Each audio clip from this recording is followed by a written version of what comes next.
দীর্ঘ ideal college online ক্লাসের পক্ষ থেকে জানাচ্ছি তোমাদের আন্তরিক অভিনন্দন। কেমন আছো তোমরা? আশা করি ভালো আছো। হ্যাঁ, আল্লাহর রহমতে মিসও ভালো আছি। নিয়মিত ক্লাস করছো? হ্যাঁ, আমার কেন জানি মনে হচ্ছে আমার স্টুডেন্টরা এখন আগে থেকে অনেক ভালো হয়ে গিয়েছে।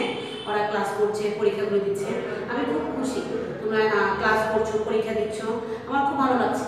স্যারের কাছ থেকে শুনছি একটু তোমাদের রেসপন্স পাওয়া যাচ্ছে। যাই হোক, তোমাদের সামনে তোমাদের নির্বাচনী পরীক্ষা এসে পড়েছে। তোমরা সকলেই নির্বাচনী পরীক্ষায় অংশগ্রহণ করো, আমি এটা আশা করি। ঠিক আছে? নির্বাচনী পরীক্ষা অংশগ্রহণ না করলে বোর্ড পরীক্ষা তোমাদের দিতে কষ্ট হয়ে যাবে, তোমরা বোর্ড পরীক্ষা দিতে পারবাই না। ঠিক আছে? তখন আমি কি করবো? তোমরা যদি পরীক্ষা অংশগ্রহণ না করো, ফেল করলেও আমি স্যারকে বলতে পারবো যে স্যার ও পরীক্ষার প্রিপারেশনের জন্য ফেল করে গিয়েছে। কিন্তু যদি পরীক্ষা না দাও তাহলে আমি স্যারকে কোনো রকমই রিকোয়েস্ট করতে পারবো না। তোমরা তাহলে একটু কি করো, প্রিপারেশন নিয়ে একটু পরীক্ষাগুলি অংশগ্রহণ করো। ঠিক আছে? আজকে তাহলে আমরা আলোচনায় চলে যাই। আমরা আজকে পড়বো দ্বিতীয় পত্রের 10ম অধ্যায়, নাগরিক সমস্যা আমাদের কি? নাগরিক সমস্যা আমাদের করণীয়।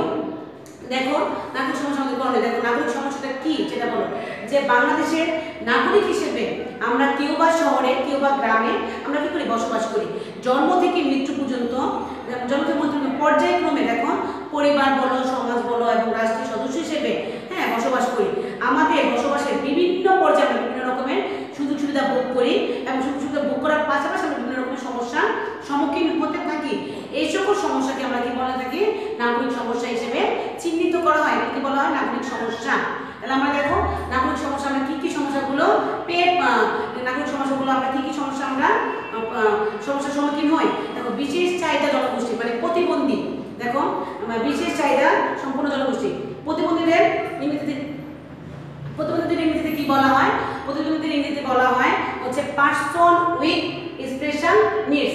পারসন উইথ স্পেশাল নিডস, যার অর্থ করলে দাঁড়ায় বিশেষ চাহিদা সম্পন্ন জনগোষ্ঠী।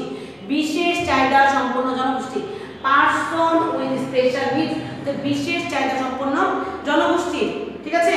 সাধারণভাবে বলা যায় যার মধ্যে প্রতিবন্ধকতা বিরাজমান তাকে কি বলা হয়? প্রতিবন্ধী বলা হয়। যার মধ্যে প্রতিবন্ধকতা বিরাজমান তাকে বলা হয় প্রতিবন্ধী। মানে প্রতিবন্ধী মানে সমস্যা। ঠিক আছে? তাই সেই প্রতিবন্ধকতা যে কোনো যত সামান্য, সেই প্রতিবন্ধকতা যত সামান্যই হোক না কেন, আর এই বিবেচনায় আমাদের প্রায় সবারই মাঝে কিছু না কিছু প্রতিবন্ধকতা লক্ষ্য করা যায়। আর যখনই প্রতিবন্ধকতাটা কি লক্ষণগুলো প্রকট আকারে দেখা যায়, বিরাজমান করে, তখন আমরা তাকে প্রতিবন্ধী হিসেবে চিহ্নিত করি। প্রত্যেকটা মানুষের মধ্যে কিছু না কিছু প্রতিবন্ধকতা দেখা যায়, কিন্তু যখনই আমরা এটাকে প্রকট আকার দেখা যায় তখন আমরা প্রতিবন্ধী হিসেবে কি করি? এটা চিহ্নিত করি। আর প্রকৃতপক্ষে বিভিন্ন রকমের অসুখে, বিসুখে, দুর্ঘটনা, চিকিৎসা, জন্মগতভাবে যে কোনো সময় সেটা জন্মগতভাবে মানসিক বলো, শারীরিক বলো, যে কোনো রকমের ক্ষতিগ্রস্ত হতে পারে এবং সেই ক্ষতিগ্রস্ততার কারণে সে কর্মক্ষমতা হারাতে পারে বা সম্পূর্ণভাবে সে করতে নাও পারে বা অল্প করতে পারে। তাকে আমরা কি প্রতিবন্ধী ব্যক্তি হিসেবে চিহ্নিত করি। ঠিক আছে? তাকে কি প্রতিবন্ধী বলা যায়। তাহলে দেখো, প্রতিবন্ধীর ধরন হচ্ছে বিভিন্ন ধরনের প্রতিবন্ধীর ধরন লক্ষ্য করা যায়।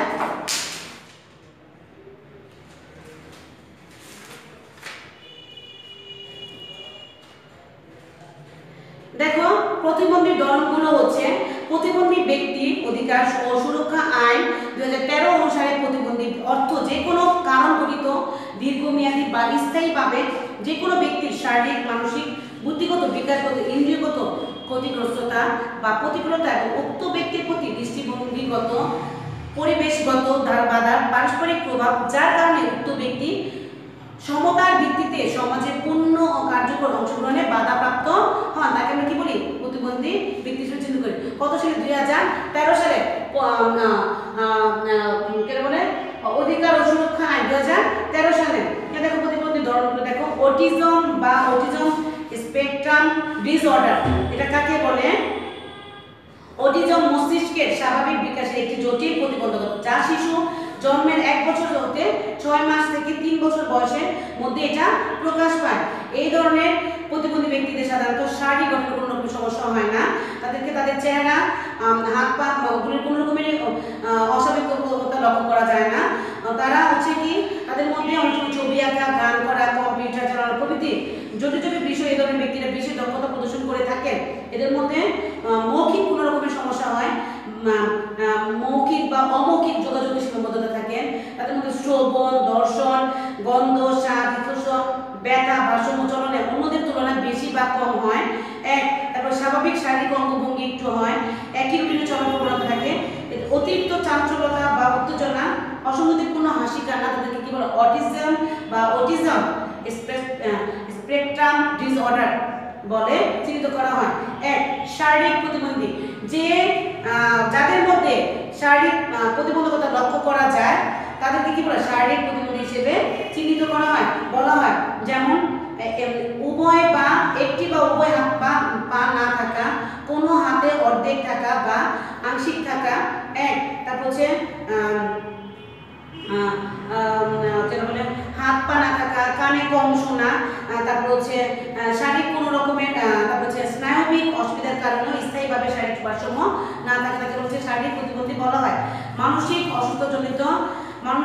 অসুস্থতা জনিত প্রতিবন্ধিতা, এটা হচ্ছে কি কোনো রকমের শারীরিক কোনো রকমের সমস্যা দেখা যায় না, তাদের মধ্যে হচ্ছে ক্লিনিক্যাল ডিপ্রেশন, দুশ্চিন্তা বা ফোবিয়া জনিত কোনো মানসিক সমস্যা যার কারণে কোনো ব্যক্তি দৈনন্দিন জীবন বাধাগ্রস্ত হয়, তিনি মানসিক অসুস্থতা জনিত প্রতিবন্ধী ব্যক্তি হিসেবে চিহ্নিত হয়। দৃষ্টি প্রতিবন্ধী বিভিন্ন ধরনের হয়, কারো চোখে সে কম দেখে, কোনো এক চোখে কম দেখে, কোনো এক চোখে দুই চোখেই কম দেখে, দুটাতেই অল্প অল্প করে দেখে, তাকে বলা হয় দৃষ্টি প্রতিবন্ধী। এই ধরনের প্রতিবন্ধী হচ্ছে দৃষ্টি প্রতিবন্ধী, বলা হয় দৃষ্টি প্রতিবন্ধী। বাক প্রতিবন্ধীর বিভিন্ন রকমের বৈশিষ্ট্য আছে, কেউ একেবারে কথা বলতে পারে না, কেউ কথা আটকে বলছে, মানে যেটাকে বলা হয় তুতলা বলা হয়, কেউ অস্পষ্ট বলা হয়, কথা বলছে কিন্তু অস্পষ্ট শোনা যাচ্ছে, বাক প্রতিক্রিয়া সমস্যা, এটাকে বলা হয় বাক প্রতিবন্ধী। বুদ্ধি প্রতিবন্ধী হচ্ছে তোমার বিভিন্ন ধরনের হয়ে থাকে, তোমার বয়স অনুযায়ী তোমার বুদ্ধির ম্যাচুরিটিটা আসে না, তুমি 15 বছরের একটা বাচ্চা যদি সে শিশুসুলভ আচরণ করে, তাকে কি বলে, এই ধরনের বাচ্চাকে বলা হয় বুদ্ধি প্রতিবন্ধী। বয়স উপযোগী তারা কার্যকলাপে তারা কি করে তাৎপর্যপূর্ণ সীমাবদ্ধতা তাদের মধ্যে লক্ষ্য করা যায়, ঠিক আছে। তারা নিজেদের যত্ন নেওয়া, তারপর সামাজিক দক্ষতা, নিজেকে পরিচালনা করা, স্বাস্থ্য নিরাপত্তা, লেখাপড়া ইত্যাদি, এগুলোকে বলা হয় বুদ্ধি প্রতিবন্ধী। শ্রবণ প্রতিবন্ধী হচ্ছে সে কানে কম শোনা, যেটাকে এক কানে কম শোনে, দুই কানে কম শোনে বা কোনো কানে শুনি না, তাকে বলা হয় এই ধরনের সমস্যাগুলিকে বলা হয় শ্রবণ প্রতিবন্ধী। তারপর হচ্ছে শ্রবণ দৃষ্টি প্রতিবন্ধী। শ্রবণ দৃষ্টি প্রতিবন্ধী হচ্ছে হচ্ছে সে কানেও শুনছে না, চোখেও দেখছে, তাকে বলা হয় শ্রবণ দৃষ্টি প্রতিবন্ধী। মাঝারি হইতে দেখো কোনো ব্যক্তির মধ্যে একই সঙ্গে শ্রবণ দৃষ্টি শক্তির আংশিক বা পূর্ণ সীমাবদ্ধতা বিদ্যমান থাকলে এবং তার ফলে যোগাযোগ, বিকাশ এবং শিক্ষা গ্রহণের ক্ষেত্রে সমস্যার সম্মুখীন হলে তিনি শ্রবণ দৃষ্টি প্রতিবন্ধী বলে বিবেচিত হবে। তারপর দেখো প্রতিবন্ধী ব্যক্তির অধিকার আইন কত সালে হচ্ছে 2013 সালে, অধিকার ও সুরক্ষা আইন 2013 সালে প্রতিবন্ধী ব্যক্তিদের অধিকার সমূহ কি দেখো, পূর্ণ মাত্রায় বেঁচে থাকার অধিকার তাদের আছে। তারপর হচ্ছে প্রবেশ গম্যতা, যে কোনো জায়গায় প্রবেশ গম্যতা তাদের অধিকার আছে। উত্তরাধিকার প্রাপ্তি, তারা বাবা মার কাছে অবশ্যই আমাদের মতো স্বাভাবিক বাচ্চাদের মতো তারা উত্তরাধিকার প্রাপ্তির অধিকার তাদের আছে। সর্বক্ষেত্রে সমান আইনি স্বীকৃতি ও বিচার গম্যতাও তাদের মধ্যে থাকবে। মাতা পিতা বা পরিবারের উপর নির্ভরশীলতা, প্রতিবন্ধী ব্যক্তি মাতা পিতা বা পরিবার থেকে বিচ্ছিন্ন হলে বা তার আবাসন ও শ্রবণ ভরণ পোষণের উপর যথাযথ সংস্থান না হলে যত সম্ভব নিরাপদ আবাসন পুনর্বাসনের অধিকার তাদের আছে। সরকারি বেসরকারি প্রতিষ্ঠানে কর্মী নিযুক্ত করা, শারীরিক, মানসিক ও কারিগরি সক্ষমতা অর্জন করে সমাজ জীবনের সকল ক্ষেত্রে সম্পূর্ণভাবে একত্রীভূত হওয়ার লক্ষ্যে সহায়ক সেবা ও পুনর্বাসন সুবিধা প্রাপ্তিও তাদের অধিকার আছে। ব্যক্তিগত তথ্যের গোপনীয়তা, জাতীয় পরিচয়পত্র প্রাপ্তি, ভোটার তালিকা হালনাগাদ করা, অন্তর্ভুক্তি হওয়া, ভোট প্রদান করা, ভোটে অংশগ্রহণ করা, সমস্ত অধিকার তাদের আছে। সরকার কর্তৃক সরকারি গেজেট প্রজ্ঞাপন দ্বারা নির্ধারিত যে কোনো অধিকার তাদের পাওয়ার অধিকার আছে। প্রতিবন্ধীদের সমস্যা, দেখো প্রতিবন্ধীদের নিজস্ব প্রতিবন্ধীজনিত সমস্যা ছাড়াও সমাজের নেতিবাচক দৃষ্টিভঙ্গির কারণে তাদেরকে অনেক ধরনের সমস্যার সম্মুখীন হতে হয়।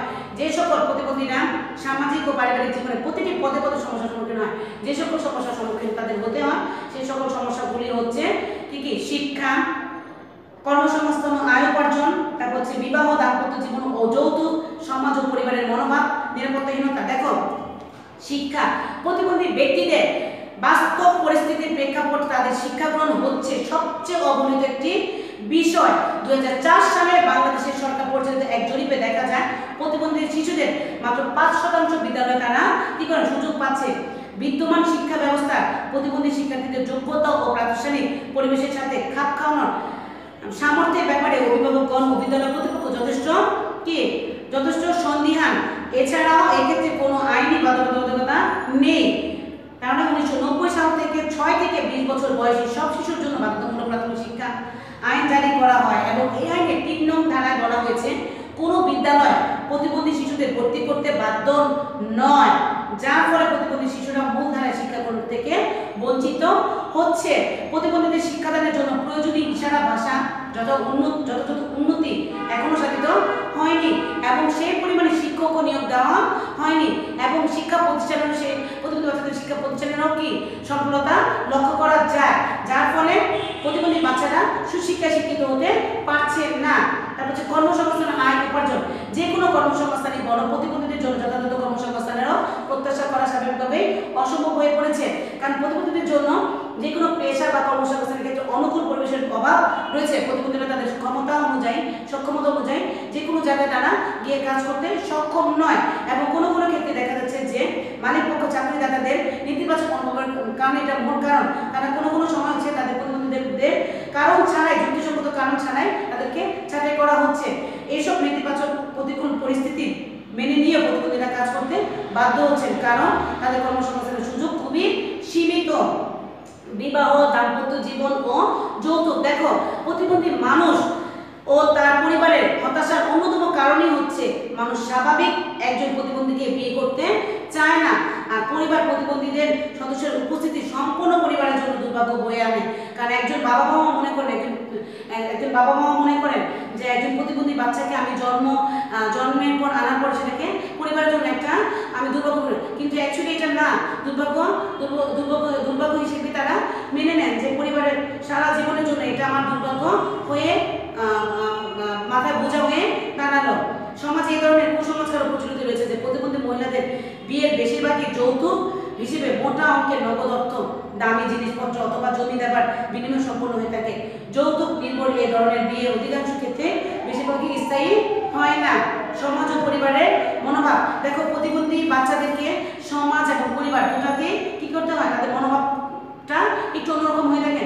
একটা পরিবার একটা প্রতিবন্ধী বাচ্চা হলে তার বাবা মা বলো, পাড়া প্রতিবেশী বলো, আত্মীয়স্বজন বলো, সমাজ বলো, কেউ স্বাভাবিকভাবে মেনে চায় না।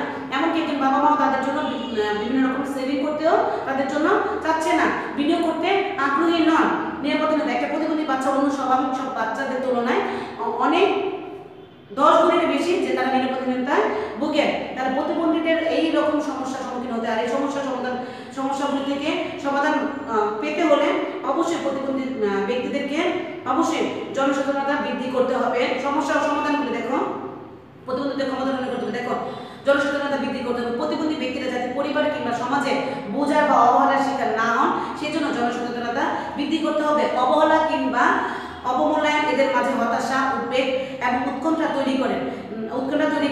আর প্রতিবন্ধীদের এই কারণে প্রতিবন্ধীদের সর্বোচ্চ সচেতনতা বাড়ানোর কোনো বিকল্প নেই। প্রতিবন্ধীদেরকে উন্নত করতে হলে অবশ্যই সচেতনতা বাড়ানোর আর কোনো বিকল্প নেই। সমাজের মানুষরা প্রতিবন্ধীদের প্রতি সহযোগিতার হাত বাড়িয়ে দিলে তারা স্বাচ্ছন্দ্যের সমাজের মূল স্রোতধারায় তার সাথে নিজেদেরকে যুক্ত করতে পারবেন। যখন তুমি একটা প্রতিবন্ধী বাচ্চাদের সাথে স্বাভাবিক আচরণ করবা, তখন সেই প্রতিবন্ধী বাচ্চা নিজেদেরকে আর অবহেলিত মনে করবে না, তাদেরকে অসহায় মনে করবে না। তারাও আস্তে আস্তে করে তোমাদের মতো করে কর্মক্ষম জায়গায় তারা নিজেদেরকে সেট করে নিতে পারবে।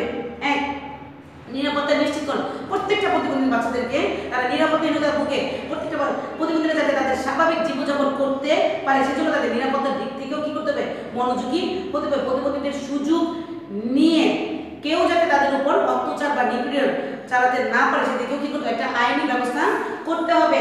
স্বাস্থ্য সেবা নিশ্চিত করুন। দেখো, স্বাস্থ্যসেবা প্রত্যেকটা প্রতিবন্ধী বাচ্চাদের জন্মের আগে তাদের আয়োজনের এখানে বলে যেভাবে, কারণ তাদেরকে অবশ্যই তাদের মায়ের থেকে যা হয়ে থাকে মাদেরকে পরিপূর্ণভাবে সেই পরিমাণে খাবার দেওয়া, ভালো ব্যবহার করা, সেই কারণগুলোর কারণে অনেক সময় বাচ্চারা প্রতিবন্ধী থাকে। সেই স্বাস্থ্যসেবা নিশ্চিত করতে হবে। শিক্ষা সুযোগ নিশ্চিত। প্রতিবন্ধী সুরক্ষা গ্রহণের জন্য সৃষ্টির লক্ষ্যে সব ধরনের প্রতিবন্ধকতা দূর করতে হবে। মূলধারা শিক্ষা প্রতিষ্ঠানের প্রতিবন্ধীরাও যাতে শিক্ষা গ্রহণ করতে পারে সেখানে উপযোগী পরিবেশ সৃষ্টি করতে হবে এবং শিক্ষা প্রতিষ্ঠান বাড়াতে হবে এবং তাদের উপবৃত্তির ব্যবস্থা করতে হবে এবং তাদের জন্য আলাদা টিচার নিয়োগ করতে হবে। সমস্ত কিছু তাদেরকে করতে হবে। পর্যাপ্ত কর্মসূচির ব্যবস্থা করা। সুশিক্ষা ও প্রশিক্ষণের মাধ্যমে প্রতিবন্ধীদের জয় করে কর্মক্ষেত্রে প্রতিবন্ধকতা বিশেষ ভূমিকা রাখতে পারে। প্রতিবন্ধীদের কাজে সুযোগ সুবিধা সৃষ্টির জন্য সরকারি বেসরকারি বিভিন্ন সংস্থাকে এগিয়ে কাজের জন্য ন্যায্য মজুরি পায় সেদিকেও সবার সজাগ দৃষ্টি রাখতে হবে। তাই এখন প্রতিবন্ধী বাচ্চাদেরকে আগে চিহ্নিত করতে হবে এবং এখন শুধু সরকার সরকারি বেসরকারি প্রতিষ্ঠান নয়, পরিবার বলো, সমাজ বলো, রাষ্ট্র বলো, সকলের দায়িত্ব আছে প্রতিবন্ধী বাচ্চাদেরকে চিহ্নিত করে এবং প্রতিবন্ধীদের জন্য যে নাগরিক সমস্যা রয়েছে সেই সমস্যাগুলোকে চিহ্নিত করে সমাধানের পথ খুঁজে বের করা। তাহলে আমরা এই ক্লাসটা এখানেই শেষ করব। আমরা এই অধ্যায়টা বাকি ক্লাসটা আমরা আগামী বাকিটুকু আমরা আগামী ক্লাসে আমরা শেষ করব। এই পর্যন্ত তোমরা ভালো থাকো, সুস্থ থাকো, আর ক্লাস যতটুকু আজকে করেছি সেটার জন্য প্রিপারেশন নাও, এটা পড়ো, দেখো এখানে কোনো রকমের সমস্যা থাকলে অবশ্যই মিসকে অবশ্যই কমেন্টস করো, ইনবক্সে গিয়ে কমেন্টস লিখবা, যেমন আমার অতটুকু বুঝছি না, অতটুকু আবার বুঝিয়ে দেন, আমি অবশ্যই নেক্সট ক্লাসে তোমাকে আমি বুঝিয়ে দেবো। সেই পর্যন্ত তোমরা ভালো থাকো, সুস্থ থাকো, স্বাস্থ্যবিধি মেনে তোমরা চলাফেরা করো, পরীক্ষায় অংশগ্রহণ করো। এই বলে আমি আমার লেকচার আজকে শেষ করছি। ভালো থেকো, আল্লাহ হাফেজ, আসসালামু আলাইকুম।